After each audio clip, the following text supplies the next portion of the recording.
प्रत्येक पदावर गेल्यानंतर सत्काराची किंवा पुरस्काराची वेळ आली तर मी सातत्याने टाळत आलो. फार कमी पुरस्कार मी स्वीकारले, सत्कार तर नगण्य स्वीकारले.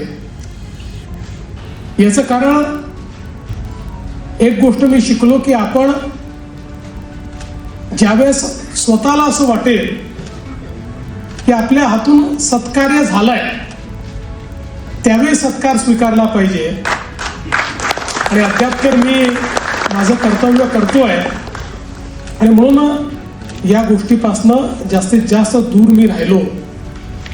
पण ज्या क्षणी किरणजींनी सांगितलं की तुम्हाला पुरस्कार द्यायचा आहे आणि तो गुरुदेवांच्या हस्ते द्यायचा आहे, त्या क्षणी मी नाही म्हणू शकलो नाही. कारण गुरुदेवांच्या हस्ते पुरस्कार घ्यायचा आणि अशा प्रकारचं भाग्य हे जर लाभत असेल तर त्याला कोण नाही म्हणेल.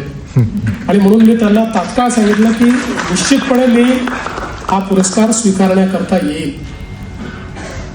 मराठी पत्रकार संघाचे मी मनापासून आभार मानतो की